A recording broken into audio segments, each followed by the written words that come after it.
Nah, sekarang kita akan menggunakan teorema dari vektor itu atau aplikasi dari vektor itu untuk menghitung luas jajaran genjang. Jajaran genjang itu adalah eh, sebuah bentuk geometri dua dimensi, ya, di mana dia punya dua sisi yang sejajar, ya, sisi ini sisi panjang, ini sisi panjang dan sisi pendek ini sejajar, di mana dia tidak kemiringannya kemiringannya bukan 90 derajat seperti segi empat. Kalau segi empat kan kemiringan sudut-sudutnya itu adalah 90 derajat. Itu bedanya kalau di sini dia sudutnya itu kurang dari 90 derajat. Jadi sudutnya kurang dari 90 derajat. Maka bentuk jajaran genjang ini bisa kita nyatakan sebagai dua vektor di sisi panjang dan sisi pendek.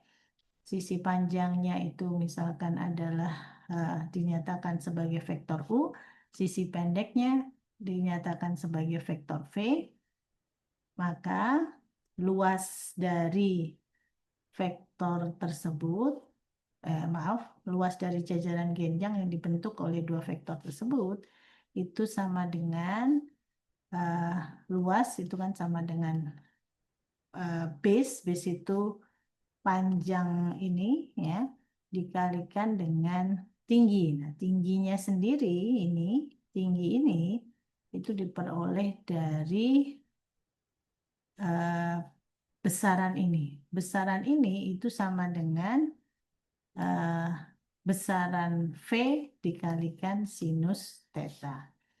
Sehingga eh,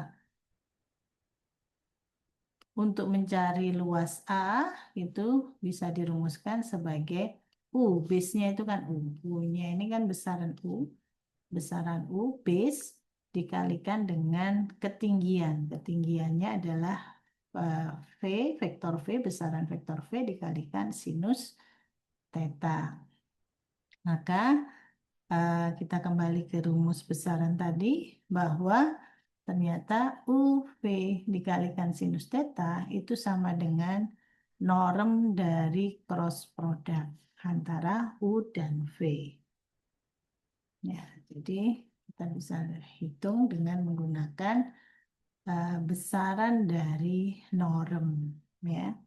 Besaran dari eh, besaran itu sama dengan norma atau norm dari cross product antara U cross V, ya. Tuh.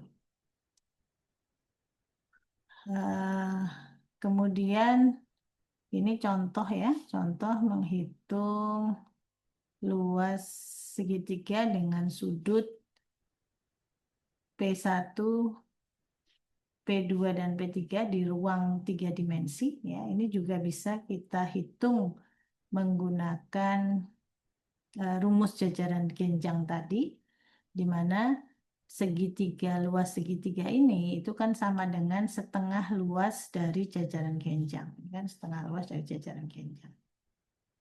Jadi langkah pertama kita tentukan dulu U-nya, ini adalah U-nya, kemudian ini adalah V-nya, ya. U-nya itu base-nya, ini adalah V-nya. Berarti kita harus mencari terlebih dahulu vektor U. Ingat, vektor U, di sini saya beri tanda vektor, itu adalah vektor antara titik P1 dengan P3. Nah, jadi U1, vektor U itu sama dengan vektor eh, antara P3 dan P1 itu sama dengan, kita bisa eh, selisihkan antara titik-titiknya atau komponen-komponen dari P3. Berarti kalau yang komponen pertama untuk yang X-nya, P3-nya 0, ya kan? Jadi U ini sama dengan vektor, kalau saya tulis dalam bentuk pasangan, itu adalah vektor P1, P3. Gitu ya, lambangnya seperti ini. Ya, berarti sama dengan 0 dikurangi 2, 0 dikurangi 2 komponennya ya. Ini kan 0 kurangi 2, 4 dikurangi 2, 4 dikurangi 2, kemudian 3 dikurangi 0. 3 dikurangi 0.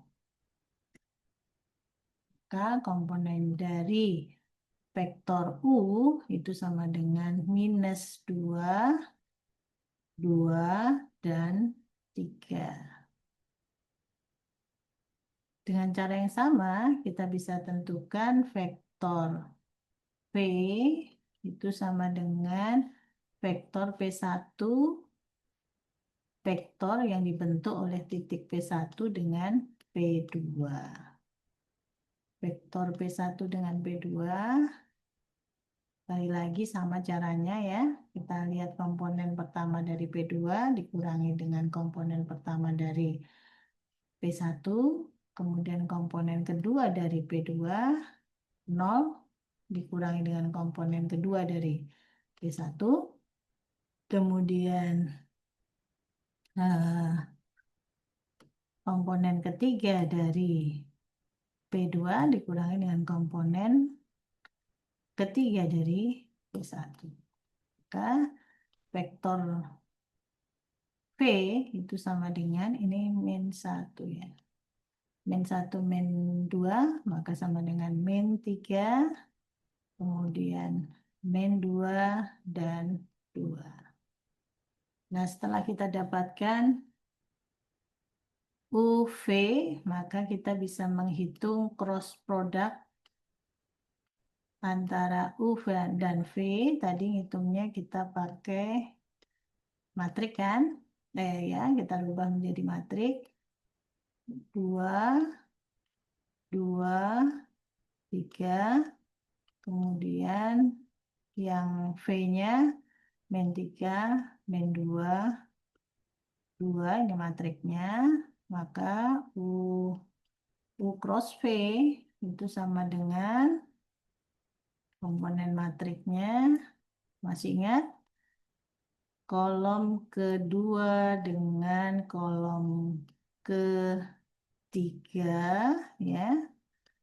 Lalu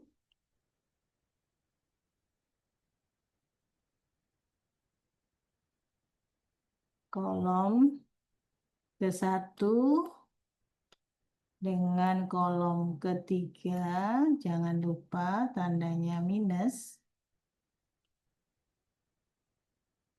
Dan kolom terakhir adalah kolom pertama dengan kolom kedua. Maka kita dapatkan U cross V, langsung bisa ya, 4 minus minus 6, berarti min 2.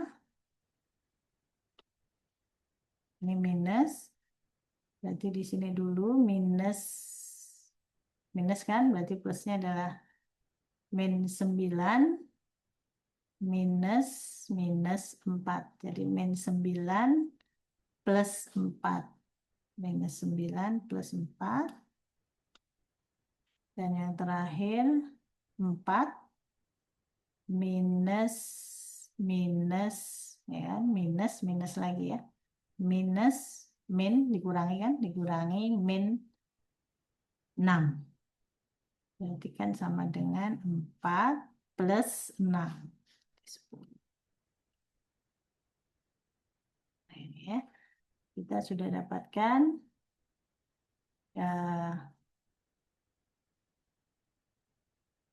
nilai dari U cross V, maka kita bisa dapatkan luasan jajaran genjangnya dulu, itu sama dengan besaran dari U cross V ya. U cross V besarannya Masih ingat saran vektor itu kan sama dengan, ya kan, min 2 kuadrat ditambah 5 kuadrat ditambah, ini 10 ya, 10 kuadrat.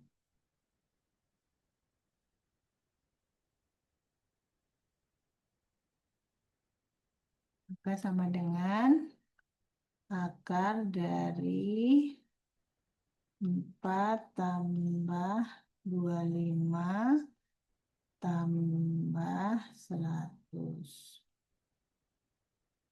Sama dengan akar dari 129.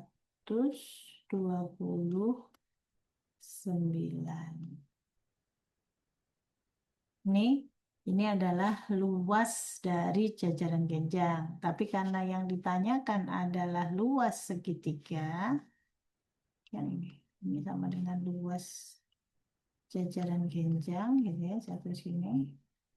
Maka yang ditanyakan adalah berapa luas, luas ya, luas jajaran genjang, ini luas segitiga, maka sama dengan setengah kali luas jajaran genjang, setengah dari akar 129. Oke, ini salah satu pemanfaatan dari vektor untuk menghitung luasan pada bidang ya, baik bidang 2 dimensi maupun bidang 3 dimensi.